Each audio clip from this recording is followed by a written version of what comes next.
Good evening, everyone. My name is Benjamin, and welcome to today's look. And today's look is the 10 states I'm going to be watching over the next 10 years, the decade of the 2020s, right? So, from now until 2030, basically, the 10 states I'm going to be watching the most.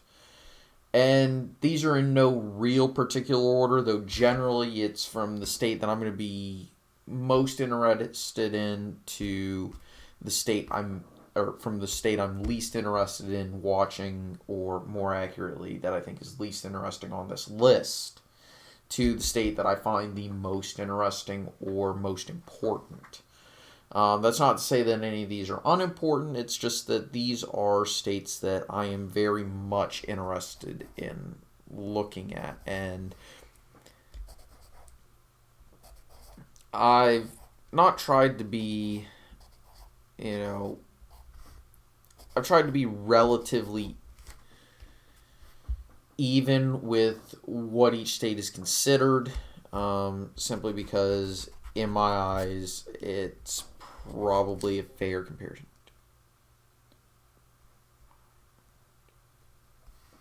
But there is one more Republican state, or two more if you count one of them as a Republican state rather than a true swing state.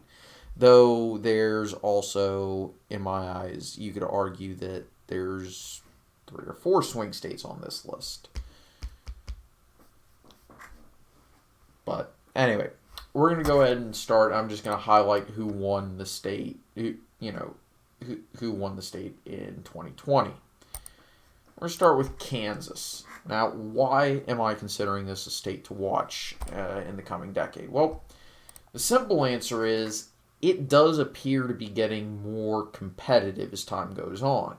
That said, there is a limit to how competitive it'll be. At least unless Wichita and Topeka really grow significantly over the next 10 years. I don't really foresee the state flipping in the next 10 years.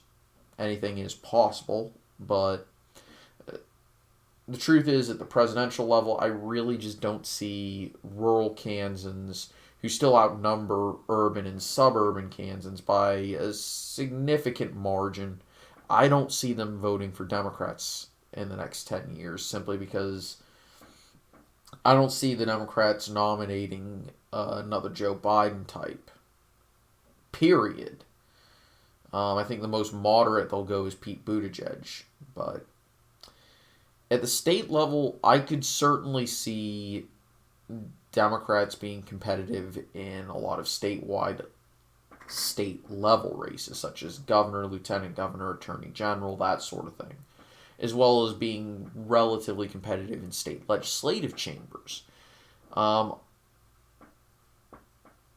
we'll obviously have to see how Topeka, Wichita, and I forget what the other somewhat sizable city in Kansas is.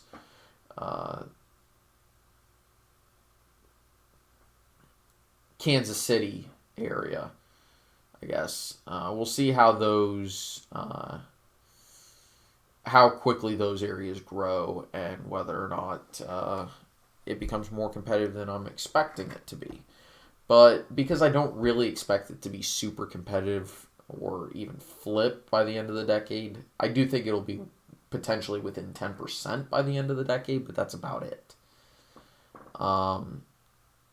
That's why it's so low on the list. The next state I'm going to be watching is actually Illinois. And I decided to do a little look into data to see what's going on. And the truth is, I vaguely argue that it's becoming a little bit more competitive of a state. There's a lot of legacy Democrats, especially in the Mississippi Valley, especially in northwestern Illinois, and even some of the Chicagoland exurbs. There's a lot of Democrats who are voting Democratic simply because they still think the Democratic Party is the party that they were back in the Bill Clinton, Jimmy Carter, Walter Mondale era. and not the party where Joe Biden is considered on the extreme right wing of the Democratic Party. And that was at least where Joe Biden was campaigning, okay? And I will still argue that Joe Biden has a lot more in common with, say, a Joe Manchin or a Joe Donnelly or even a Kyrsten Sinema than he does with the middle of the Democratic Party. But one of the other things to watch will be, can the Republicans hold on to some of the gains they made in urban Illinois, specifically the Chicago area, where Donald Trump definitely overperformed, especially considering, especially for a Republican. If the Republicans can hold on or even slightly expand that, as well as significantly improve their margins in rural Illinois, it's definitely a state that could maybe not flip at the presidential level, but would certainly be extremely competitive, maybe within 7%. We'll maybe have to see if it does go that direction, but if the Republican Party in Illinois gets its act together, I could definitely see it being a competitive state, not a very competitive state. A very competitive state would be a state that I could see flipping in 2030, or by 2030, or at least be close enough to where it wouldn't be a stretch for, say, the Republicans to win in Illinois or the Democrats to win in Kansas. I think that would be a stretch even if they do become more competitive. A very competitive state would be one where maybe it does flip in one statewide election or something like that. Kansas, I'm not counting Laura Kelly winning the governor's race there as a flip, simply because Laura Kelly got real lucky with who she was running against. Next state we're going to look at is North Carolina. And I want to see if North Carolina stays where it is, because it really hasn't moved all that much in the past decade. Yes, Obama won in 2008, but he also won the nation by 7%. Joe Biden won by 5% and lost North Carolina by 1%. So, yeah, North Carolina really hasn't moved all that much. And it's a very competitive state. That's not out of... I'm not arguing with that. They have a Democratic governor, but Republicans have control of both chambers in the state legislature. The majority of the House delegation, both senators. I would argue it's still a red-leaning state, though it's probably not as red as it was back in 2010. And it looks like it's one of the places in the southeastern corridor where Republicans got the memo when they lost an election there. They got the memo that they really need to drive turnout. And that's why we consider North Carolina a turnout-based swing state. And it seems like the Republicans are just better at getting their voters out than the Democrats are. It's definitely one to look forward to look at, and it's definitely one to see where it goes moving forward. Maine. Maine is number 7 on the list because it's a state that has a lot of rural Democrats who maybe are starting to vote more Republican now. They had a Republican governor not too long ago. They have a Republican senator. They used to have a Republican representative in the 2nd District. The other senator from Maine is technically an independent, though he does caucus with the Democrats, but he has said that he had at one point considered caucusing with the Republicans. So it's definitely a state that might be on the cards for the Republicans to flip. It was extremely competitive in 2016, and I don't think it's going to be uncompetitive anytime soon. It's a state with a lot of ground for some very interesting elections. And Maine has interesting elections to begin with, especially because of the ranked choice voting, but also because Maine tends to like its own brand of politics. Suzanne Collins is not what you would figure from a federal level Republican, even from a traditionally Democratic state, at least in the modern era. Obviously, they have an elected independent who, prior to that, was an elected independent as a governor. So, yeah, it's definitely... Maine has interesting politics to begin with. We'll say that much. So let's move on to the next state, and that is South Carolina. Now, the reason why I'm going to watch South Carolina is because it's part of that southeast corridor that seems to be potentially swinging towards the Democrats. But it's lagging behind North Carolina, Virginia, Georgia, and we're going to ignore Florida. Florida's its own little world. South Carolina is lagging behind them for a lot of reasons. They don't have as many urban areas as you've really just got Charleston and Columbia, and both. It's got a much more. It's got fewer college-educated white voters than either North Carolina or Georgia or even Virginia, for that matter.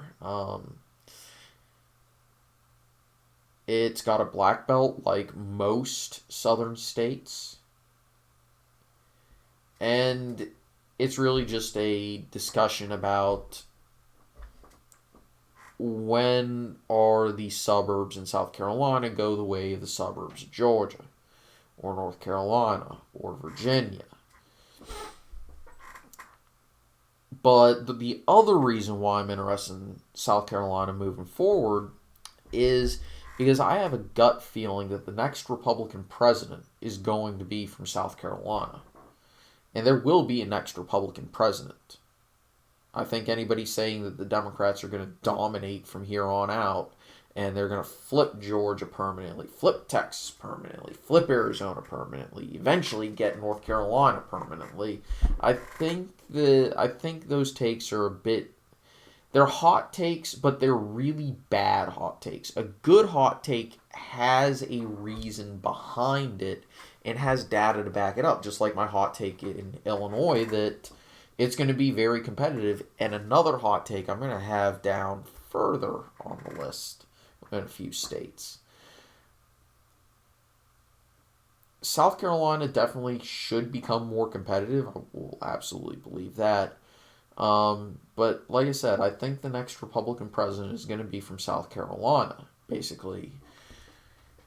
I do expect a Republican to win a presidential election in the 2020s. Possibly 2024, that should be a competitive election, but we'll see. 2028 would be if we follow pendulum theory, 2028 would be a surefire bet for a Republican. Now, of course, when I say that brings up two names. It's either Nikki Haley or Tim Scott. And I genuinely do think those are probably the two best Republicans at the national level. But anyway, we're going to move on to number 5.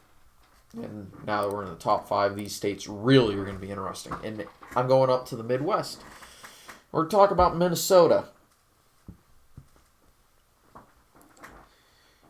And the reason why is, like Illinois, they've got a lot of legacy Democrats. Democrats who, if they were living in, say, Oklahoma or Alabama or Wyoming or Montana, they'd be voting for Republicans at this point.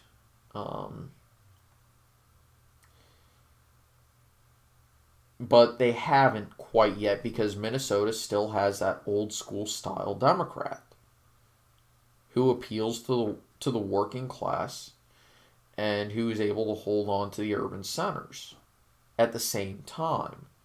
Who's able to straddle the line between being liberal and having enough conservative credentials to not piss off rural or manufacturing voter bases.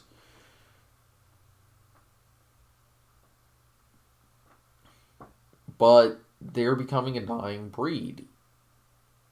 I mean, even a very good fit for his district in Minnesota, Colin Peterson, he lost, even though he was probably one of the best Democrats for that district and really Minnesota as a whole. I expect Minnesota will probably flip sometime in the next decade, at least in a handful of statewide elections. Maybe a Senate election, maybe a presidential election. I don't know. I can't see into the future that far, obviously. But I would not be shocked if Minnesota voted for a Republican at the presidential or Senate level. And I would certainly not be surprised if a Republican won the governorship or lieutenant governor race or attorney general race, or managed to carry a majority of Minnesota's congressional districts. All right, and here's where we're going to have another hot take. Delaware. Hear me out when I say this. I think Joe Biden underperformed in Delaware, his home state, in the 2020 election. Delaware was only a little under 5% more Democratic than it was in 2016. Now, I did factor in, the average partisan shift, but even then, he still would have underperformed, considering that the average presidential candidate does 7% better in their home state, and it's actually 7.5% better in their home state in terms of the swing, so about 3.5% better in their raw numbers than a presidential candidate from outside of the state would do. And that's a problem for the Democrats, because they improved their national margin by about 2 2.5%, 2.43% specifically. They improved their national margin by that much. So you would think that Joe Biden would get well over 60% in Delaware. He didn't. And I think that's because Delaware is actually trending towards the Republicans. And hear me out. It was still only 15 points more Democratic than the nation as a whole. Sorry. Apologies. It was not that much more Democratic. I'm trying to remember exactly what the partisan lean was. But the point is that Delaware was not as Democratic as it probably should have been this cycle. To put it another way, Joe Biden got 58 points. He almost got 59% of the vote in Delaware.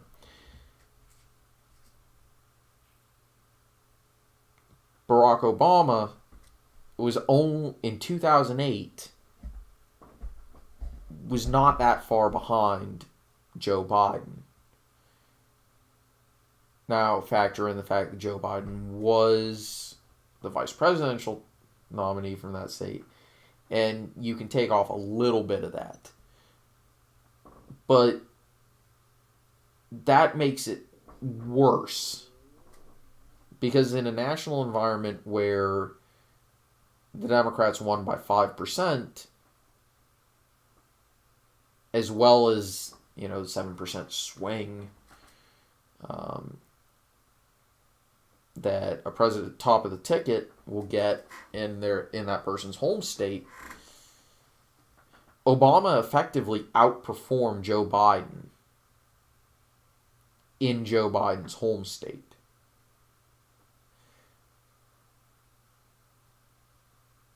Yeah. Delaware is swinging towards Republicans, and I think by the end of the decade, I mark my words, by 2030, Delaware will actually elect a Republican statewide. I don't know which race. I doubt it will be presidential. Might be a Senate election, might be a House election. We'll see. But mark my could be the governor's mansion or a lieutenant governor or attorney general, something like that. But mark my words, a Republican will win a statewide race in Delaware by the end of the decade. We're going to move on to the next state. Georgia. Yeah, I figured this was going to be inevitable that I would need to talk about Georgia. The question with Georgia is, will Republicans get the memo that they need to become like North Carolina, drive up turnout of their base, get as many voters registered as possible, and get out the vote and try the best they can to appeal to the growing number of swing voters.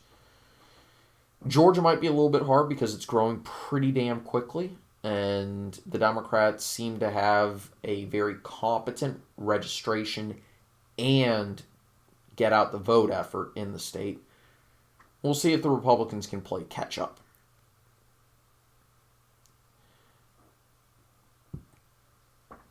But they really are playing catch up. Number 2 state. And that is Texas, the Lone Star State. I think 2018 was the wake-up call that Republicans in Texas were going to get. And I actually genuinely believe that they picked up on it. Because Georgia was fairly competitive in the governor's mansion race between Brian Kemp and Stacey Abrams, about as competitive as the Texas Senate race was between Ted Cruz and Beto O'Rourke. However, in Texas, Republicans expanded on that margin. Now, yes, it was a presidential election year. They got a few more low propensity voters on their side. And the Senate race was not nearly as competitive. But Republicans did have some difficulties in the suburbs. In places like, in areas around Dallas. They lost Tarrant County, which is the first time in a long time a Republican has lost in Tarrant County, which is Fort Worth. The suburbs in Harris County, Houston, got a lot more blue. Austin, I forget what the county north of it is. I think it's Williamson County. Or is that the county south? I don't remember. But one of those counties flipped blue for the first time in a very long time. And then there was,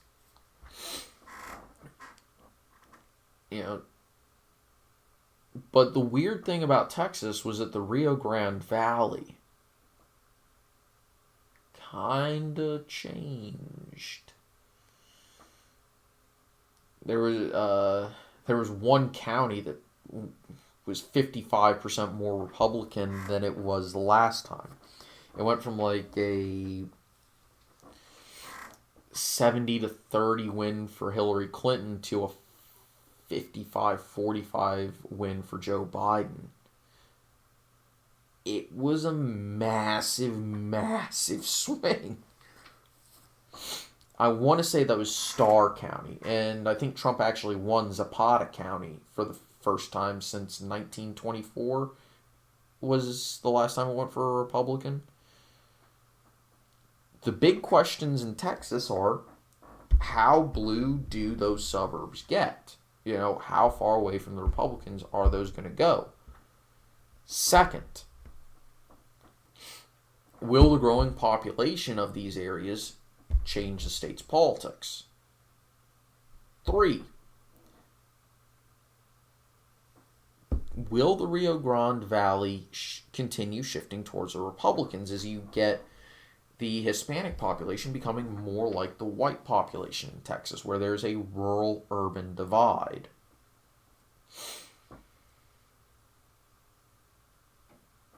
Those are the big questions I have regarding Texas over the next 10 years, and we'll see.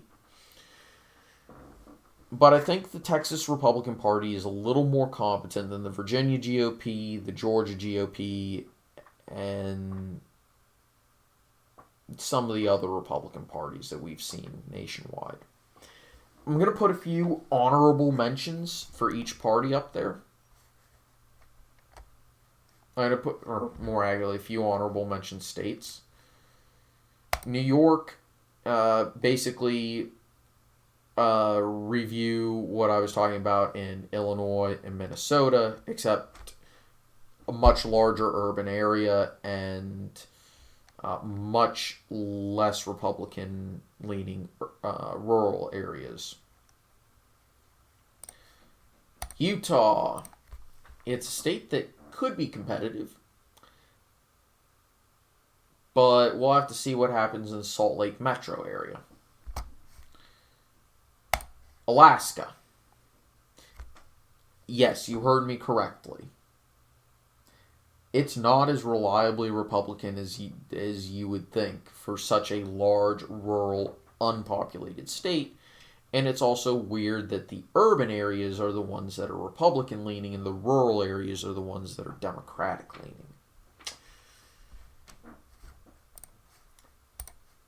California. Again, you heard me correctly, but there's a lot of rural Democrats out there in California, and a surprising number of urban Republicans. The question is, can the Republicans in California get their act together? Also, there's the whole recall effort regarding Governor Gavin Newsom. Do the Republicans field a strong enough candidate to take over the governor's mansion for the first time since Arnold Schwarzenegger? We'll see. Alright, and now time for the state that I am going to be most watching in the 2020s. And it really shouldn't be that much of a surprise that I'm going to be watching it the most. It's Florida. Let's be honest, it's Florida. And the reason why I'm going to be watching it the most is because Florida has probably the most competent statewide party in the nation, and that is the Florida Republicans. And when I say competent, I mean in terms of electioneering.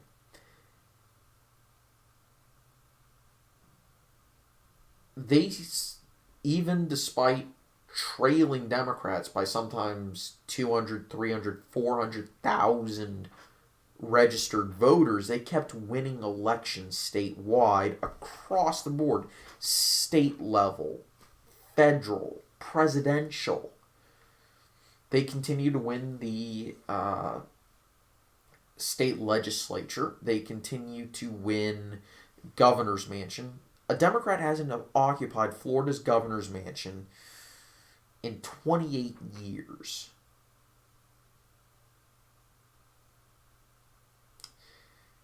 Both senators are Republicans. The U.S. congressional delegation from Florida is majority Republican. It's going to gain 2 more congressional districts, and those are going to be likely Republican. And it's one of the few places where Republicans have multiple paths to victory. They can go all rural and suburban. All they have to do is win enough vote in Duval, the Panhandle, and Central Florida. They can go balanced and win places like Pinellas and Hillsborough along the I-4 corridor and do well enough everywhere else to hold the election. Or they can go Florida man and Cuban and basically win the Panhandle, do decent in Central Florida, and be marginally competitive in Miami-Dade. Or they can just be Marco Rubio and win Miami-Dade. And the Democrats might actually be in some trouble, at least at the national level in Florida, if they run anyone who is even remotely further left than Joe Biden. And the reason why is because they need to do well in Miami-Dade in order to have a chance at winning Florida. And the problem is, Joe Biden did not do very well in Miami-Dade. And that was because the Republican attacks, calling him a socialist, worked, and they worked extremely well amongst the Cuban population, but also the Venezuelan population, the Nicaraguan population, and to a surprising extent, in my opinion, the Puerto Rican population. Though the Puerto Rican population was more democratic than the rest of those groups. But I wouldn't be shocked if they asked Venezuelan voters across the nation who they voted for, and they found that it was majority Republican. I really would not be shocked. But when we talk about those three groups, the Cuban, Venezuelan, Nicaraguan populations, what is the one thing that all three of those populations in America can say regarding why they would maybe vote the way they do, more Republican than other Latino groups? So, in my eyes, what we're talking about with Florida is a tale of, can the Democrats actually win an election in Florida, a statewide election in Florida? Because they had the best chance in 2018 with Andrew Gillum, who had everybody thought he was going to win. Especially after the whole the incident where DeSantis used a common phrase that the media decided to say that instead of calling it a common phrase that even Obama used, they decided to say that DeSantis had called Gillum a racial slur. Yeah. And of course, everybody thought that Bill Nelson would win that Senate race because he was the incumbent in a traditional swing state in a Democratic wave year. It's a foregone conclusion. And then all of a sudden, Rick Scott's like, nope. So the reality is, Florida is going to do whatever Florida does. And that's why I think Florida is going to be the most interesting place to watch, because it's got the most interesting demographics, the most interesting electorate, and there's potential that it could be getting more red simply because the people who are moving to Florida now are the same types of people. Because, let's be honest, Florida is still a retirement destination, and a lot of the people who are moving there are retirees, especially from places in the north, which if you go back, well, 45, 50 years, we're talking the 80s, the 70s, and 80s. These populations were the types of people who voted for Ford and Nixon and Reagan and H.W. Bush. They're Republicans.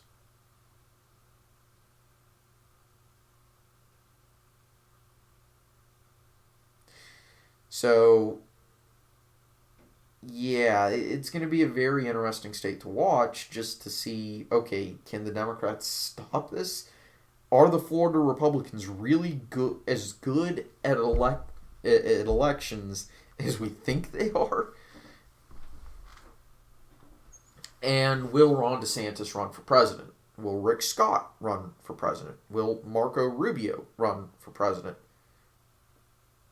Actually, I think all three will. I really do think all three are going to put a run in 2024. I really think that. Anyway, I'm going to go ahead and end it here. Likes, comments, subscriptions, they're all greatly appreciated. I'm really sorry about the length of the video. I didn't expect or plan it to go this long. I just wanted to actually cover all the bases and give reasons for all of it. Anyway, take it easy. Have a very nice evening. If you are in the band of the ice storm or the snowstorms that are currently going on across the country, please stay safe. And if you are potentially getting an ice storm, do everything you can to prepare for it. Make sure that you have a source of heat that is reliable. Don't sleep in your car. I know it will sound tempting because the car's heater will work, but if you're in a garage or you're on the road and you can't get the tailpipe undone, yeah, people in Texas, Louisiana, Arkansas, they're dealing with people dying of accidental carbon monoxide poisoning. And a lot of these places are losing power, so make sure that you've got a source of clean water, have enough food and provisions, and enough batteries to get you through. And, please stay safe. Genuinely stay safe. Thank you. Have a very nice evening. Good night.